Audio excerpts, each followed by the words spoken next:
Salut, je m'appelle Claire et ici je mélange ma passion pour la lecture et le féminisme, la politique en général, l'histoire et bien d'autres choses. Parce que tout est lié, tout est politique et c'est ça qui me passionne. Au lieu de suivre une ligne droite toute tracée, je te propose plutôt à chaque fois de suivre un filament différent du mycélium. Donc c'est parti pour l'épisode du jour. Orwell ressort régulièrement, traité comme un prophète, à tel point qu'on parle même de point Orwell, comme on parlerait de point Godwin. Moi, là où je l'entends souvent, c'est notamment quand on parle d'écriture inclusive, et gna gna gna, et c'est de la novlangue. Alors Orwell, chantre de la droite conservatrice ?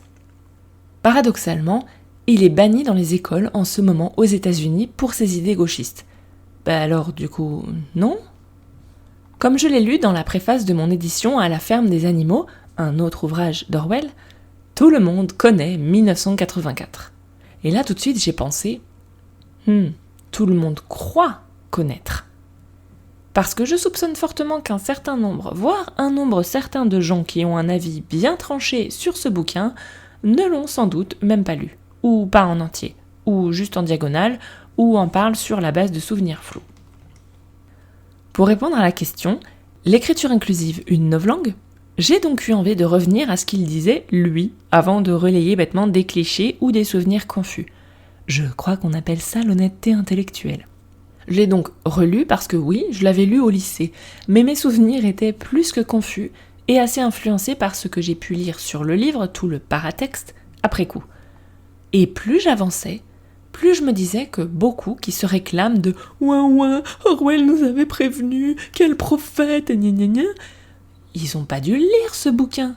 Sinon, comme les pimpins qui le bannissent actuellement dans certains pays, ils feraient tout pour qu'on oublie son existence à ce bouquin, au lieu de nous le servir tous les 4 matins pour nous expliquer qu'on parle pas bien comme il faut ou je sais pas quoi.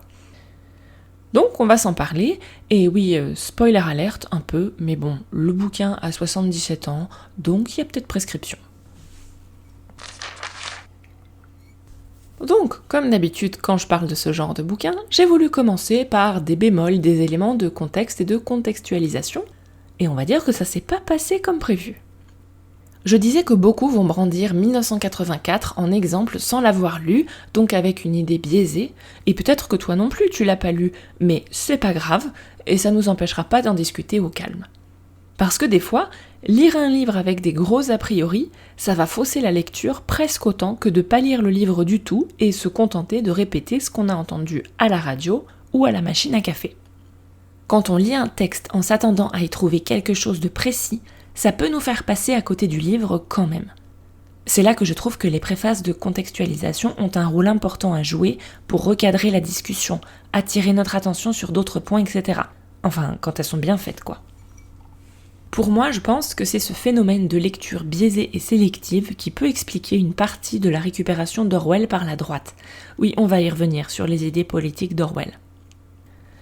Mais donc avant, il faut que je t'avoue un truc. Cet épisode, il devait sortir au printemps dernier, dans la foulée du podcast sur l'IA.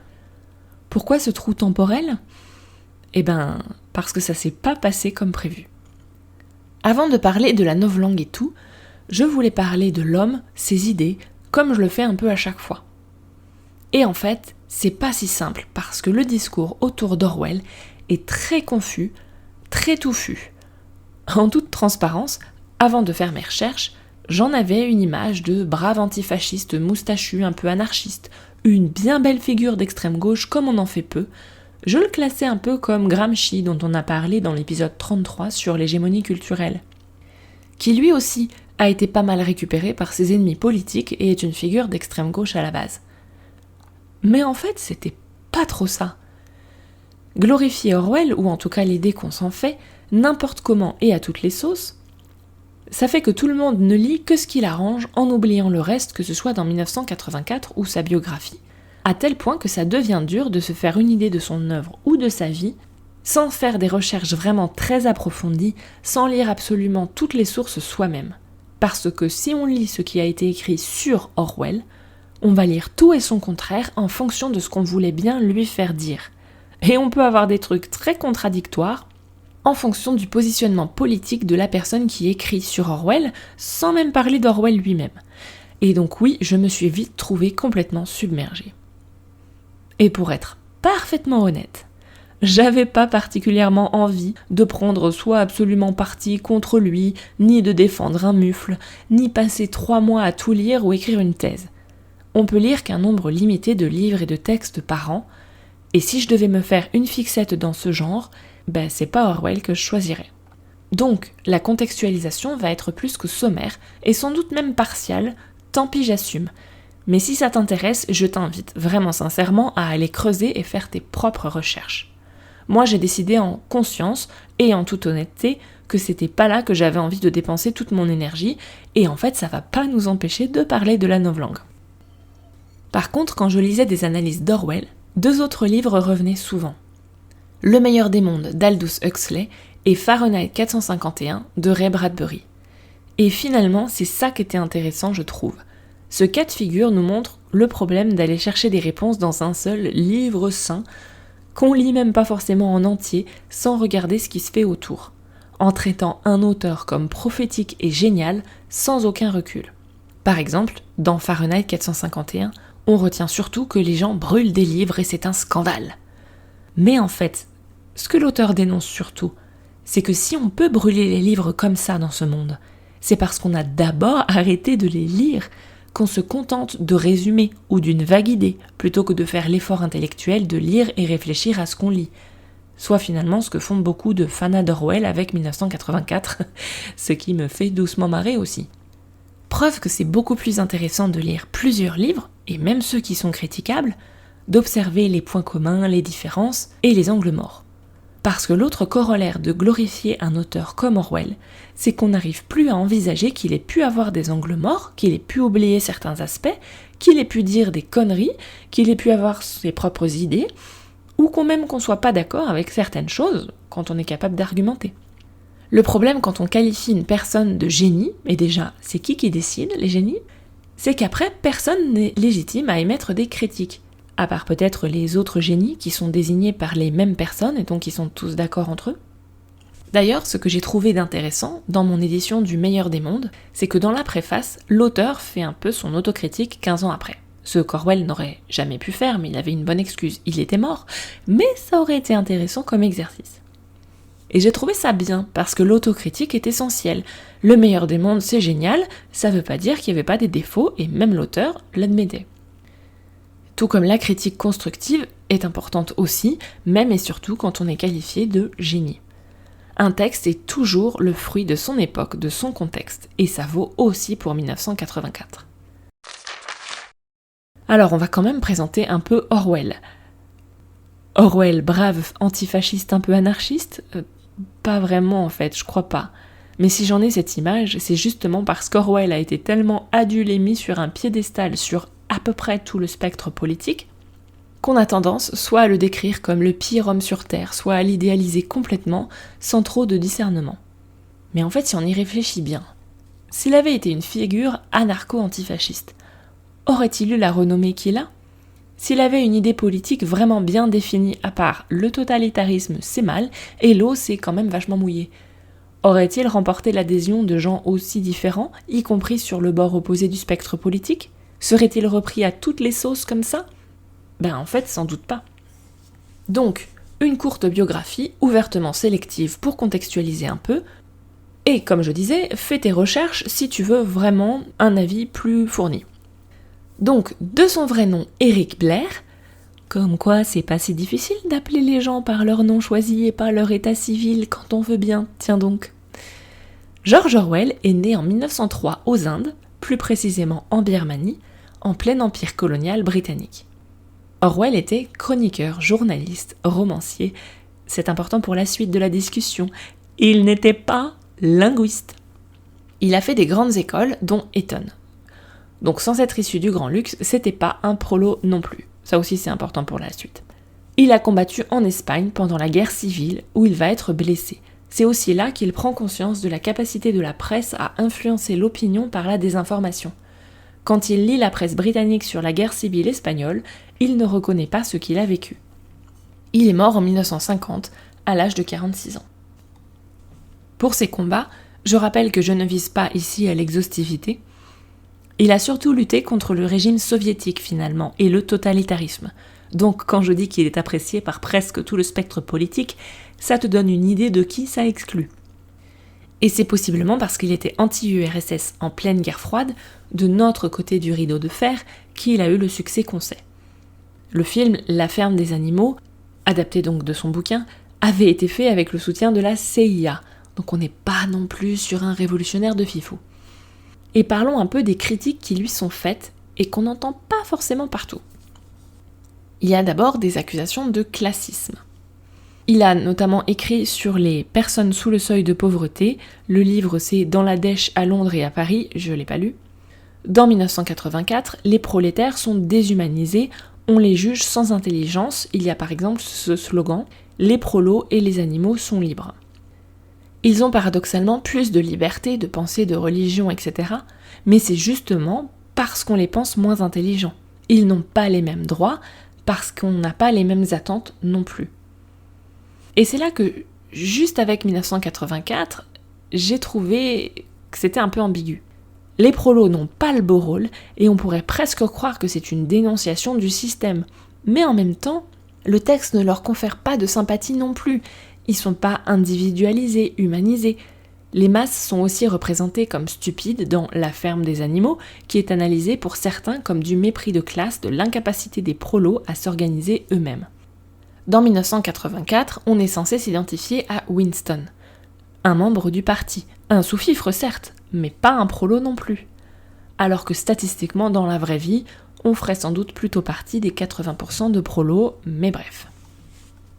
Il y a aussi des accusations de racisme. Il a travaillé dans la police coloniale et certains de ses écrits qui parlent de cette période sont très racistes. Antisémitisme aussi. On pense notamment à la figure de Goldstein, l'ennemi du régime dans 1984, qui est explicitement décrit comme juif. Et bien sûr, le meilleur pour la fin, le sexisme qui transpire de partout dans les deux bouquins que j'ai lus. Dans 1984, on a un bon gros syndrome Trinity, et Winston, le personnage principal, ne marche vraiment pas pour moi. C'est vraiment le pauvre mec lambda sans intérêt. Et du coup, le personnage de Julia, l'intérêt romantique du livre, est bien plus intéressant, même si elle a aussi ses défauts. Et le couple n'est pas crédible. Comme on dit, on voit bien que ça a été écrit par un mec. Comme je l'ai lu dans un commentaire YouTube qui se croyait malin mais en fait dénonçait bien le problème sans le voir, on va attribuer à Winston les envies de liberté et l'intention politique, ne retenir de Julia qu'elle veut du cul et puis c'est tout. Alors qu'en fait, on pourrait très bien inverser. Julia est le moteur, elle aussi elle a des envies de liberté, elle fait bouger Winston, elle est 1000 fois plus compétente et débrouillarde que lui et en même temps, c'est pas dur, mais c'est pas elle l'héroïne. Et crois-le ou non, c'est presque pire dans La ferme des animaux. Même en utilisant des animaux, la misogynie transparaît. Notamment avec la caricature de la jument, qui est très frivole et superficielle, et c'est elle qui trahit, bien sûr. Elle est paresseuse, la chatte aussi. Parce que dans ce livre, il faut savoir que les animaux sont nommés au masculin par défaut, comme d'hab, sauf pour les espèces productrices du genre vache et poule, mais c'est parce que dans l'histoire, on a besoin de ce qu'elles produisent, plus que les individus dont on se fout un peu. Les espèces nommées spécifiquement au féminin, elles sont rares, et c'est toujours péjoratif. Et dans la vraie vie, il écrit beaucoup sur lui, mais oublie de nous parler de sa femme, Hélène O'Shaughnessy, qui l'a pourtant beaucoup aidé dans son processus d'écriture. Elle tapait, corrigeait, l'aidait à publier, etc. Elle était aussi à ses côtés quand il était à l'hôpital et compagnie.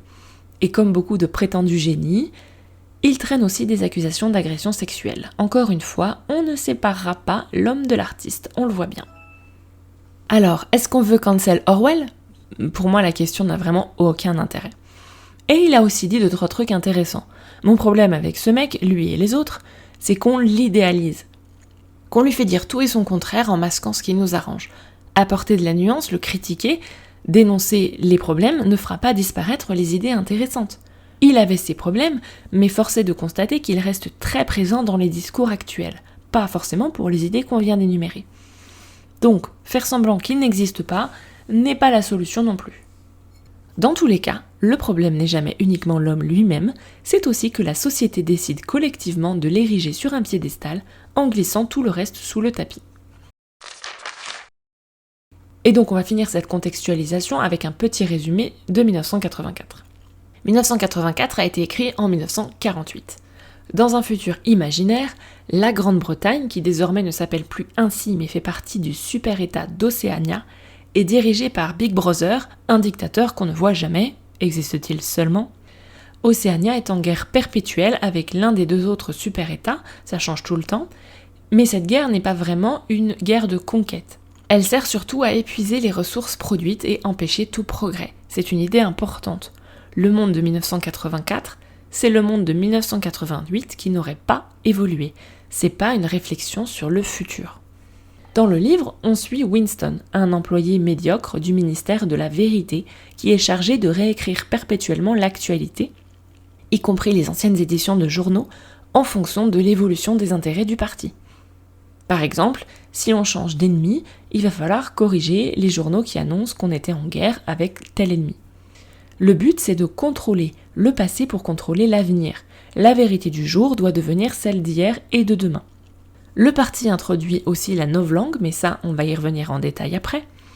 Winston rencontre Julia, sa collègue, ils entament une relation et cherchent à entrer en contact avec la Fraternité, une organisation de résistance.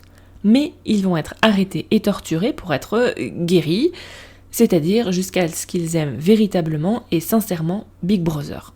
Et ensuite, ils sont relâchés. Maintenant qu'on a vraiment pris le temps de poser le cadre, on va parler de la novlangue. Alors, oh là là, on vit vraiment dans 1984 ? Pas vraiment. Et on a de la novlangue partout ? Non. On va détailler. Mais avant, je te recommande l'excellente vidéo de Linguisticae sur le sujet, sur laquelle je me suis entre autres appuyée pour écrire. La vidéo date un peu, mais bon, pas plus que le livre, n'est-ce pas ? Alors, pour définir, c'est quoi la novlangue ? Déjà, ça part mal parce qu'en fait, on pourrait voir deux définitions. La première, c'est que la novlangue, Newspeak en anglais, à l'origine est telle que détaillée par Orwell dans un appendice à son livre, c'est une façon de remanier la langue pour contrôler les esprits. Elle est imposée d'en haut, donc par l'État, d'abord utilisée dans quelques documents et articles par des membres du parti, et elle a vocation à se diffuser progressivement à toute la population, du moins en théorie. Son objectif est d'exclure tout autre mode de pensée en restreignant la langue et de diminuer la pensée en restreignant le vocabulaire uniquement aux concepts utiles pour le parti. On a une suppression des ambiguïtés, des irrégularités, une rigidité des sens, la suppression des variantes, des synonymes. Si plusieurs variantes existent, on va garder un seul radical avec des préfixes et des suffixes. Par exemple, un bon devient le contraire de bon et on va supprimer mal ou mauvais. Il y a 3 niveaux de vocabulaire. Le niveau A pour la vie courante, le niveau B, et c'est là que ça devient intéressant, pour les concepts idéologiques et philosophiques. Les idées qui sont interdites comme liberté, justice, etc. Elles vont être amalgamées dans un seul terme, crime pensé, sans aucun détail, et on va supprimer les mots de liberté et justice, parce que de toute façon, tu n'as pas besoin de savoir le détail vu que ça ne te concerne pas, vu que c'est interdit. Un peu comme si on interdisait toutes les drogues et qu'on supprimait tous les noms de drogue. On garde juste drogue, parce que t'as pas besoin de savoir si on parle de la drogue A ou B, vu que les deux sont interdites, t'en as pas besoin. On a aussi beaucoup d'euphémismes, le ministère de la paix et celui de la guerre, le ministère de la vérité et celui de la propagande. Aussi beaucoup d'abréviations, ce qui permet de mentionner des choses ou des structures en faisant perdre de vue leur sens, ce qui est la marque des États totalitaires. Exemple de la vie réelle, nazi ou Comintern. Le mot Comintern permet de citer l'internationale communiste sans évoquer tout le bagage historique, l'idéologie, les concepts complexes qui viennent avec ces mots international et communiste. Ce qui permet de garder juste une structure bureaucratique, un truc bien défini, sans s'emmerder avec le détail, et jusqu'à ce qu'on finisse par oublier ce que ça voulait dire à la base. Et le niveau de langue C, c'est la même chose pour les termes scientifiques et techniques. Donc ça, c'était la première grande définition. Et il y en a une deuxième, on disait. Pour le grand public, de nos jours, le mot novlangue, par contre, désigne plutôt une façon de parler pour manipuler, en utilisant des mots vides de sens, notamment le discours publicitaire, managérial, politique. Ce qui nous rappelle l'idée de médiocratie dont on a parlé dans l'épisode 40. Alors que la novlangue dans 1984, elle ne cherche pas à vendre ou à convaincre, il n'y a pas de commerce ou d'élection. Elle ne cherche pas particulièrement à manipuler, pour ça il y a aussi la propagande. Ça nous montre que le mot novlangue s'est galvaudé et, paradoxalement pour un auteur adepte d'une langue rigide, il a beaucoup évolué. Et c'est pas grave, parce que dans la vraie vie véritable, la polysémie, ça existe, les mots évoluent, c'est normal. Ici Claire du montage. Après l'enregistrement, j'ai trouvé un bien meilleur exemple pour illustrer la novlangue, le mot wokisme, qui en fait colle à nos deux définitions. Le mot wokisme, tel que défini par nos paniques moralistes de droite, est finalement un terme de novlangue de niveau B et même notre crime-pensée moderne. Le mot wokisme amalgame plein de concepts. On va mettre dedans tous les mots de justice sociale, que ce soit écologie, antiracisme, féminisme, validisme, activisme LGBT+, etc. Non seulement on va supprimer les nuances, par exemple, il n'y a pas un féminisme, mais il efface aussi complètement ces mots. Quand on dénonce la furie wokiste, on n'est pas en train de parler des problèmes dénoncés par les activistes en question. On met tous ces concepts en vrac dans un seul gros paquet qu'on va appeler wokisme en disant que t'as pas besoin des détails vu que c'est de la crime-pensée de toute façon, c'est forcément mal ou faux, on s'en fout. Et novlangue dans son deuxième sens, ce coup-ci, ça va créer de la confusion parce que ça s'écarte du sens originel. Parce qu'à la base, le mot wokisme, c'est un vrai terme, avec un vrai sens, qui vient des activistes antiracistes aux États-Unis. Mais aujourd'hui, pratiquement plus personne ne pense à ça spontanément en entendant le mot wokisme. Bref, à vous les studios. Le problème de la novlangue, c'est qu'elle est ressortie à toutes les sauces n'importe comment. Tout le monde se réclame d'Orwell, on a un point Orwell, on crie à la novlangue contre ses opposants politiques et quel que soit le bord. D'ailleurs, t'as peut-être remarqué que je viens de le faire en parlant de la médiocratie.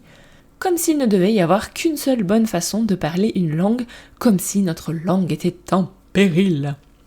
Ça fait qu'Orwell est aussi beaucoup utilisé par la classe intellectuelle, les vecteurs de normes, l'Académie française, les profs, l'élite en général, qui veulent garder la main sur la langue et donc en éviter les évolutions prolétaires, en prenant les prolos pour des cons qui ne savent pas bien parler et penser par eux-mêmes, une idée chère à Orwell. Donc ces prolos qui savent pas parler, on les contrôle au prétexte de les protéger. Tant que tu maîtriseras pas les 44 règles du participe passé, il vaut mieux que tu ne prennes pas trop de décisions, c'est plus prudent. On associe la maîtrise de l'orthographe, de la grammaire, à l'intelligence. Ce qui fait que ceux qui crient à la novlangue, aujourd'hui, seraient probablement du côté du parti, donc le méchant du livre, si on les plongeait dans l'univers de 1984. Un constat qui ne cessera jamais de m'amuser. Ce sont les mêmes qui nous rappent les gonades, à vouloir nous empêcher d'utiliser des mots qui existent depuis 500 piges, comme autrice ou philosophesse, ou d'en inventer. Ce sont les mêmes qui nous en inventent à chaque panique morale, les islamo-gauchismes et autres wokismes, par exemple. Un peu hypocrite, non ? La bonne nouvelle, c'est que c'est pas comme ça que ça marche. La novlangue empêche d'exprimer des idées. Alors, certes, d'accord. Mais est-ce que ce serait la mort des idées ? Ou la mort de la novlangue ? Parce que plot twist, tous les mots sont inventés. Ah ouais, je sais. La langue ne marche pas comme Orwell le décrit, et en même temps, il n'était pas linguiste. Expliquons d'abord par un exemple. À ma plus grande consternation, j'ai lu récemment, dans une formation sur l'écriture, en français, on n'a pas de mot pour dire non-fiction. Ce à quoi j'ai réagi avec la subtilité qui me caractérise, en braillant comme un âne, mais t'es con ou quoi ? Tu l'as écrit. Je suis capable de le lire à voix haute, de comprendre de quoi on parle. Non-fiction, un livre qui n'est pas une fiction. Donc le mot non-fiction existe. Et en plus, on pourrait aussi parler de livre documentaire, un autre terme qui existe. Donc cette affirmation était doublement con, même si c'est pas le sujet. Moi perso, je me fous pas mal que le grand public ne sache pas comment la langue fonctionne. Mais quand l'écriture est ton métier, ce serait pas trop demandé quand même ? Moralité, les écrivains ne sont pas des linguistes. Ceci est mon deuxième tacle à l'Académie française. Si vous voulez ajouter un compteur à bashing, c'est le moment parce que, croyez-moi, j'ai pas fini. Revenons à nos moutons. Pourquoi la novlangue, ça ne marche pas ? Pourquoi essayer d'empêcher la pensée en restreignant le vocabulaire ? Ce serait la mort de la novlangue qu'on cesserait d'utiliser, et pas de la langue. Eh bien parce que les idées précèdent les mots, sinon on se serait jamais mis à parler. On invente un mot pour exprimer une idée. On n'invente pas un mot en se disant « Oh, rizaficturation, c'est joli ça comme mot. Qu'est-ce que je pourrais inventer comme concept pour aller avec ?» Autre contre-exemple de novlangue, à en croire nos académiciens et les dictionnaires, le mot vainqueuse n'existe pas. Même si le Robert reconnaît vainqueur comme régionalisme canadien, même si j'aime pas bien les féminins en E muet, parce que c'est pas grammatical et ça s'entend pas à l'oral, mais bref. Le mot vainqueuse n'existe pas, officiellement. Est-ce que ça t'empêche d'imaginer une femme qui remporte une bataille, une compétition ? Ben non. Parce que le problème, avec le mot vainqueuse, il n'est pas linguistique ou cognitif, il est sexiste, donc rien à voir avec la langue. Et je parie que dans quelques années, le mot vainqueuse ne posera plus de problème. Parce que les dictionnaires ne sont pas figés, la langue non plus. D'ailleurs, si tu as envie de creuser, je te mets en description un article que j'avais écrit il y a quelques années sur les dictionnaires. On crée des mots pour décrire un concept. Par exemple, dans Sexe, race et pratique du pouvoir, Colette Guillaumin nous parle de sexage. Elle voulait décrire un concept bien réel, l'appropriation physique des femmes dans le cadre de l'économie domestique moderne, mais elle n'avait pas de mots pour ça. Ça l'a pas empêché de penser le concept. Et ensuite, elle en a créé un, basé sur les termes servage et esclavage. Elle l'a défini pour qu'on comprenne bien, et voilà, le mot sexage existe, il a un sens, on comprend. Cisgenre, sexage, non-fiction, ou des glissements de sens comme adelphes, souris, ordinateur. Tous les mots sont inventés à un moment ou à un autre, pas uniquement les concepts politiques, tous les mots. Pour créer la novlangue, Orwell s'est appuyé sur ce qu'on appelle l'hypothèse Sapir-Whorf, qui soutient que les représentations mentales dépendent des catégories linguistiques. Donc, que notre perception du monde dépend du langage. Ce qui n'est pas complètement vrai, parce qu'on l'a vu, on peut penser sans mots. Par contre, ce qui est vrai, c'est que le vocabulaire qu'on connaît va attirer notre attention sur ce qu'il désigne. Et inversement, un mot qui n'existe pas ou qu'on ne connaît pas peut créer un angle mort. Mais c'est jamais gravé dans le marbre. On peut penser sans avoir des mots. La novlangue sur le papier, ça ne marche pas, donc pas besoin de paniquer. Ceux qui pensent ça trahissent une mauvaise compréhension du fonctionnement des langues et de leur apprentissage. Enfin, la langue, j'ai envie de dire la vraie, celle qui est parlée au quotidien, elle est jamais imposée de façon rigide d'en haut, ça ne marche pas non plus. La langue, elle est définie par l'usage, c'est-à-dire par la base, par ce que les gens emploient couramment au quotidien à un moment et dans un lieu donné. Sinon, si l'Académie avait son mot à dire, sur les réseaux sociaux, on aurait des acolytes des illustres et pas des followers. Oui, c'est une vraie proposition premier degré, tu peux rajouter un point sur ton compteur. L'usage dépend aussi de l'âge, de la classe, de l'éducation, du genre, du contexte, de l'emplacement géographique. Il n'est pas complètement uniforme et figé. Tout ça pour dire qu'on construit la langue en l'utilisant, on ne la casse pas. Et à l'inverse, si la novlangue ne permettait pas de satisfaire à l'usage, on cesserait d'utiliser la novlangue, on n'arrêterait pas de réfléchir. Par contre, c'est pas parce que ça ne marche pas qu'il n'y a pas 2-3 idées intéressantes à en tirer. Dans le roman, on fracture la langue parce que c'était le dernier outil commun à tout le monde, membres comme non-membres du parti, alors que le système veut fracturer ces deux factions, qu'elles ne communiquent plus entre elles, diviser pour mieux régner. Par exemple, la compilation du dictionnaire de novlangue décrite dans le livre fait furieusement penser à l'Académie française. Donc quand ils accusent d'autres personnes de novlangue, ça fait doucement rigoler. C'est une partie de ce qui m'incite à demander, mais vous l'avez lu le livre ? De facto, personne dans le roman ne parle vraiment la novlangue. Tout au plus un mot par-ci, par-là. Parce que c'est une langue très codifiée, finalement très complexe, contre-intuitive, pas pratique parce qu'il manque beaucoup trop de mots, et elle est utilisée dans quelques articles tout au plus. Oui, comme le français très littéraire est jugé bon français par les 3 pimpins qui ont le temps de maîtriser les 44 accords du participe passé. Le français codifié d'en haut pour, je cite, « distinguer les gens de lettres d'avec les ignorants et les simples femmes ».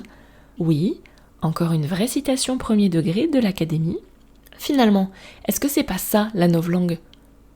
Quand je dis que la novlangue fait furieusement penser à l'Académie française, c'est aussi pour ça. Et tout comme ce français très sophistiqué est parlé par personne, la novlangue d'Orwell est un outil de contrôle social. Seuls les membres du parti la maîtrisent. Les prolos, eux, parlent l'ancilangue, donc la langue normale. Il n'y a pas d'école, donc ils n'apprennent pas la novlangue, donc ils ne peuvent pas s'élever, entre guillemets, dans la hiérarchie sociale.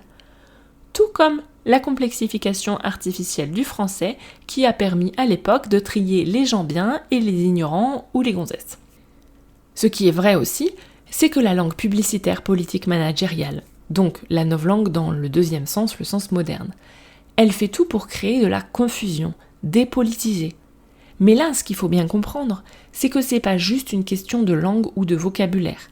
La langue n'est pas isolée, elle existe dans le monde. De la même manière, la novlangue est vraiment à penser dans un contexte, un système de propagande, d'abrutissement du public, de conditionnement social extrêmement marqué. C'est pas bricoler 3 mots dans un coin qui fait grand-chose. Mais ce contexte, par contre, il serait intéressant à observer et comparer. Donc Orwell ne comprenait pas comment la langue fonctionne, en tout cas si on se base sur ses écrits. Est-ce que c'est grave ? Non. De toute façon, Orwell n'était pas linguiste. Donc c'est plutôt toute cette réflexion philosophique qui nous intéresse. Si ça nous permet de réfléchir à comment on parle, notre rapport au vocabulaire, au néologisme, etc., ça reste intéressant. C'est seulement grave si on le prend au pied de la lettre comme un éminent prophète et un linguiste de talent. Et que si t'es pas d'accord, c'est juste parce que t'es bête et t'as rien compris. Mais bon, ce serait pas la première ni la dernière fois qu'on prend des gens sans bagage particulier pour des experts en linguistique et qu'on les écoute plus que les vrais linguistes. Oui, je suis encore en train de tacler l'Académie française. Et alors, pour revenir à la question du titre, l'écriture inclusive, c'est de la novlangue ? Alors, en un mot commençant, non. Bon, ok, je vais développer un peu. On l'a déjà dit, les fanas de la novlangue seraient plutôt du côté du parti dans l'univers de 1984, c'est déjà un indice. Mais on va détailler.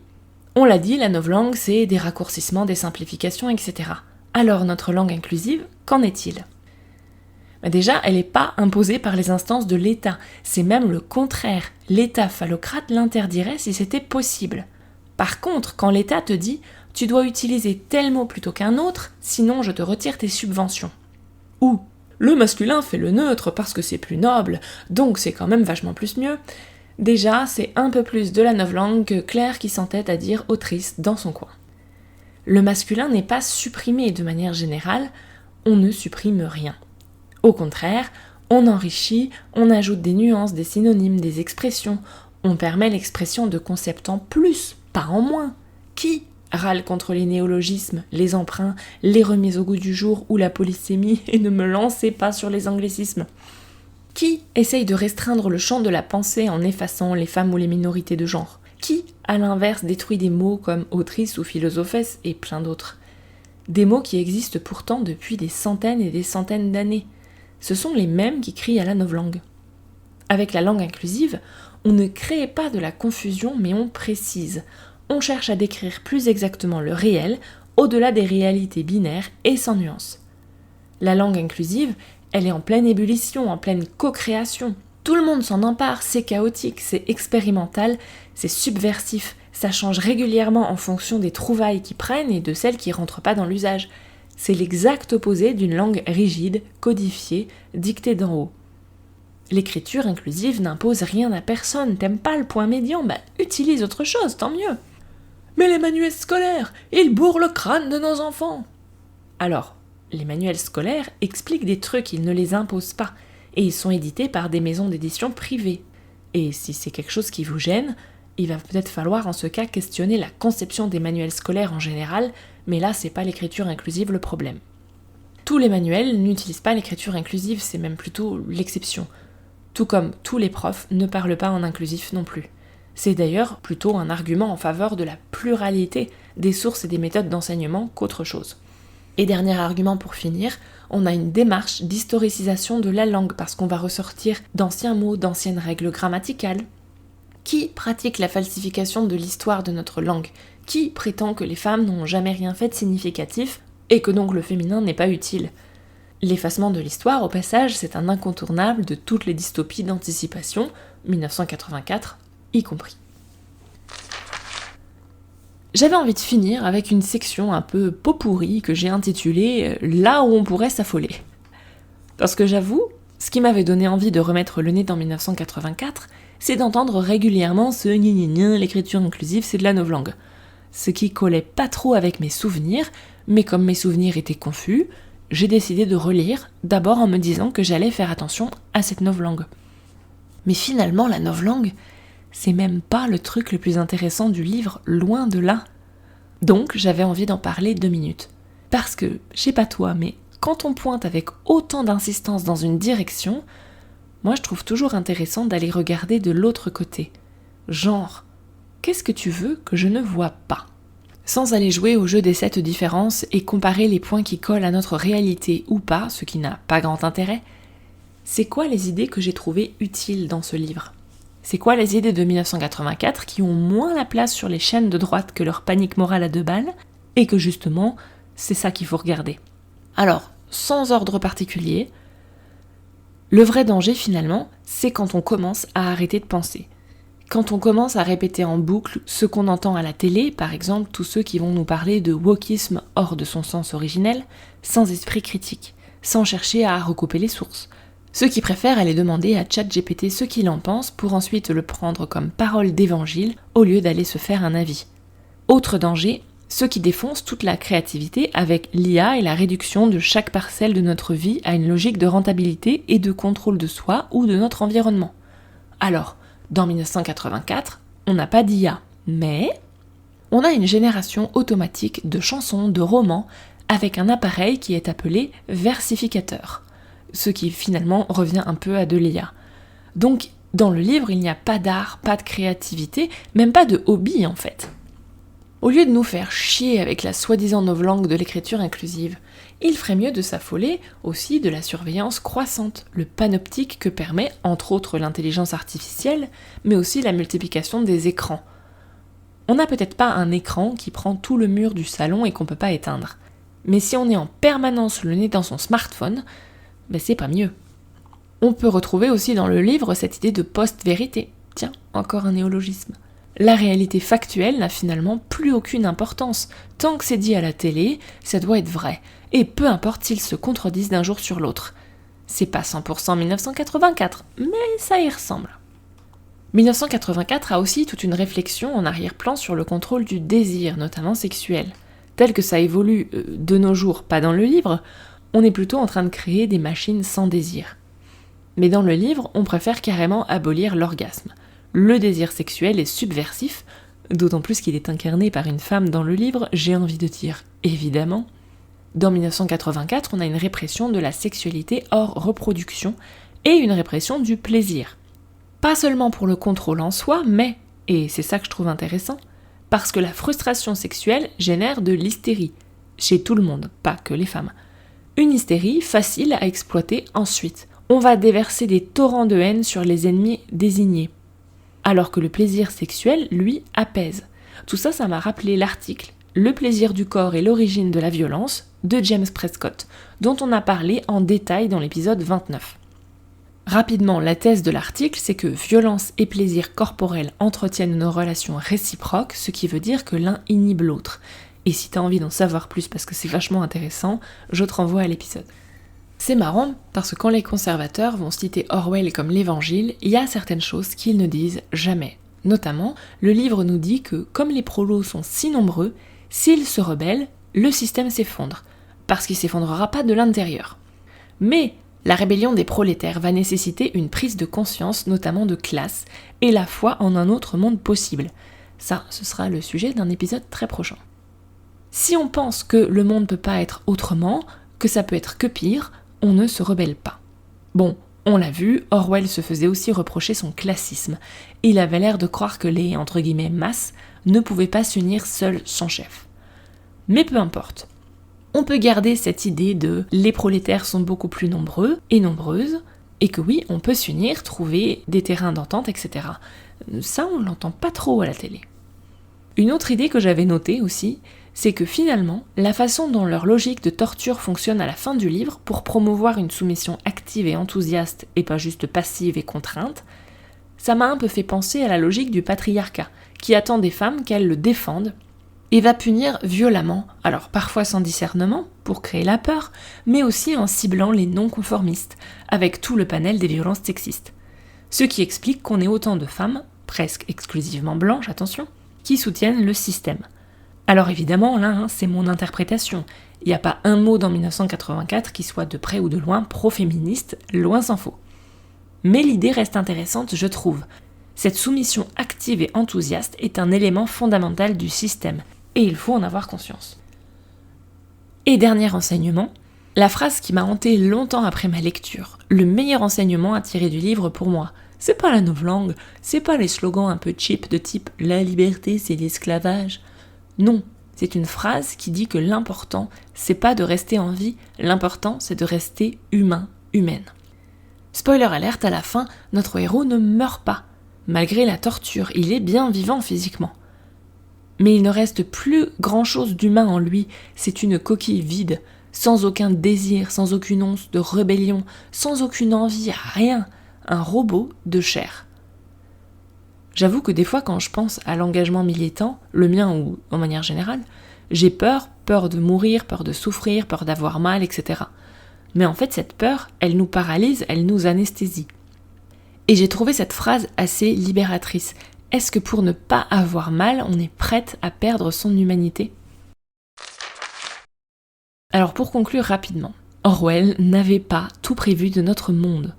Mais il n'essayait même pas, en fait. Il parlait pour son monde à lui, celui de 1948. C'est comme ça en général qu'on crée toutes les bonnes SF d'anticipation. La société de 1984, elle n'est pas futuriste. C'est une société restée bloquée dans les années 40. Orwell ne s'imagine pas tant le monde tel qu'il aurait pu être en 1984, avec les évolutions technologiques ou les mouvements sociaux possibles.